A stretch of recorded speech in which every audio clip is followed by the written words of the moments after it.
First of all, the ice bath was great that I got there. I don't know if you guys know what that was for, but it was the Ice Bucket Challenge in support of ALS. And I was challenged by Pat Hayden yesterday, and obviously accepted the challenge, and then extended a challenge to Pete Carroll and the Seahawks there at the end of ours. So we'll see how you do, Pete. Okay, we're watching. Secondly, practice day I thought was really competitive again. We got a little bit nicked up. We don't think anything is serious. Obviously, Jabari kind of tweaked his knee. Again, we don't think is serious, but we're going to get him all checked out. Darius has an Achilles that got tight on him. Adori's foot got stepped on, and Leonard's other shoulder got kind of dinged, which he had done similar to last year in training camp. So all of those things obviously were taken very precautionary, but none of which do we think is very serious. But I'll have a better update for you guys tomorrow on all of those guys. Outside of that, big emphasis today in short yardage. I thought the defense had a great goal line stand in one of the team periods here at the end on 4th down to get a stop. And then another emphasis for today was there was a lot of red zone work. But outside of the goal line stand, I thought the offense was really efficient in the red zone. I thought the timing in the passing game was much improved. The recognition of coverages by the receivers and the quarterbacks being on the same page was much better. So all in all, for a morning practice, first double day where we didn't have meetings before practice, I thought it went really well. Now we get to get back to the film with these guys, look at the film, and have a really light, very light workout this evening at 7 o'clock. What came out of the coaches meeting yesterday when you guys went over personnel?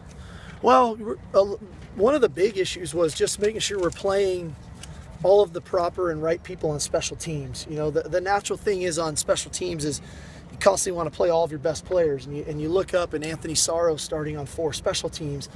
That's not really conducive to our success, knowing how much he has to play on defense. So there was a lot of shuffling on special teams, a lot of work. Can we incorporate some of our younger players, some of the players who maybe weren't with us in spring that now we've gained some more knowledge about. I'm thinking like an Anthony Brown is a great example, who's so far so good through training camp, who I think can help us on special teams. So a lot of that shuffling going on.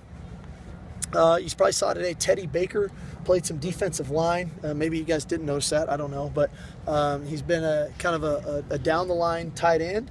But because of Antoine being out for a little bit, and now obviously with Leonard being out today, and Teddy Baker went over and played some defensive line to help us. He's a big body, so he'll have the versatility to kind of swing and do both for us. And then just analyzing some of the younger guys. We won't do much with those guys today of flipping them back and forth, but there is some thought of looking at Juju at potentially playing some nickel for us on defense. There is some thought of getting a look at Rashid Johnson at corner. But outside of that, it was really more just about the workload and how much our guys are handling right now. And what are we doing in the kicking game, obviously the return game. If again, you notice today, really gave Andre and Matt kind of the day off today, and let Woody go and Bridovich, who's new. Today was his first day, and got Peter snapping some. So we're just, again, our big thing in training camp is you try to contingency plan as best you can, and you try to get prepared for some of the what ifs in the season. If so-and-so goes down, if so-and-so goes down, that they get reps now, and the first reps aren't maybe in the middle of the season, and now he's got to go in. So we try to put ourselves in those positions now. They're not always the most prettiest scenarios, which we saw some of that today in the field goal unit, but we'll get better. We'll get better at it. What about Cody? Cody Temple? and Cody got a concussion yesterday. I'm sorry, I missed that. But Cody got a concussion. Again, as we all know, when it comes to head injuries right now in football, we're taking every precaution to make sure he is 100% ready to go and we get him back. So again, that was another reason that Teddy Baker was on the defensive side of the ball. I'm sorry I missed that, guys. Is Delvon Simmons an answer at nose tackle? Potentially. We looked at him today. I'll have to go look at the film. You know, there's a lot of action going on at the same time. But Delvon is a big, long guy. Again, when you get Leonard, Delvon, Claude in there together, that's still a very good unit for us. So we're just trying to find, there's nothing that we said, and Antoine hates when I say this, but that Antoine could roll an ankle the first play of the game of the season. we have to have answers. We have to know what we're going to do as a staff, and so those are all the types of things we're looking at in training camp. What's going on with Andre Walker? Oh, yeah, same thing. He hasn't been out here, and then he was kind of out here late doing whatever. Yeah, he's just not bouncing back the way we would have hoped. He still feels pain. Our doctors have cleared him for activity. He still feels the pain and is just not responded the way we had hoped. Obviously, these are valuable reps that he's missing out on that young guys are getting, and they're getting better and better and better. So at some point here, he's going to have to make the decision. I'm either going to push myself and go for it, or I'm going to have to accept the role that I'm in. And so, as we keep gradually inching closer and closer towards that first game, that decision is going to have to come here pretty soon. How about Jordan Simmons? How's he coming along? Jordan was good. He's on a one-a-day plan, so we had to make a decision here to have him either go this morning or go tonight. We chose for him to go this evening, just because tonight's a little less contact with a guy coming off an ACL who's not quite 9 months. Felt like that would just be the best decision to make, but he's on more of a one-a-day plan.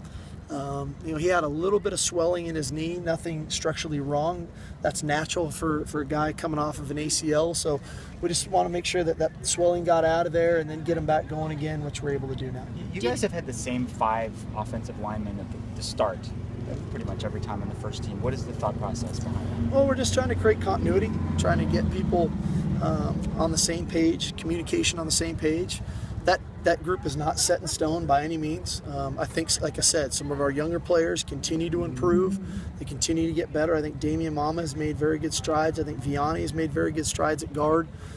Obviously, we've seen Toa quite a bit at center with the twos as a backup. So when Toa goes to center with the twos, that puts Damian in at guard, Vianney in at guard. So what it looks like always to start the practice isn't necessarily the majority of the reps as we get through practice. So we're just always trying to find the scenarios, and we need 8 really good guys that can rotate through for our season to be really successful. We'd love the luxury of 10, but 8 is good enough, and so that's what we're trying to get done. What did you think of the way the offense started today? I thought we started very well. I thought the offense created some big plays in the first team period. The slant route to Nelson, which I think might have been a touchdown. The seam route to George. The shallow route to Buck. I thought the offense really was efficient, understood what they were trying to get done. And again, I think especially the first offense, this is probably one of their better days that we've had. They were really good in the red zone, especially in the blitz period and in the team period and in 7-on. So again, everything we do, it's really that pendulum kind of swings back and forth. And I would suspect whether it's tonight or tomorrow, the defense will come back, and that's like I said, that as I've said, that good teams can do. They have a way to fight back and bounce back on either side of the ball when they need to pick it up. Okay, I have one more real quick. Max Brown started out camp really strong, but the last 3 days I think he's thrown 4 interceptions. Is he kind of hitting a wall? Or No, I don't think he's hitting a wall. I think that he's, quarterback for me in training camp, you have to push your limits to know where your limits are. And really, the last 2 days, the 2 interceptions he's thrown have been almost the identical throw over the middle, trying to get a ball over a linebacker to a crossing route. Because in his mind, the crossing route's open behind the linebacker. He'll learn to hang and throw that ball to the side of the linebacker and let that crossing route get to it. But it's going to take time, and it's going to have to take some mistakes to understand where that ball needs to get thrown. I don't have a problem with the read. I don't have a problem with the timing of the throw. It's where and how that throw is being made, and that's all part of the process of growing. Thank you, sir. Okay, guys. Thanks, Sark.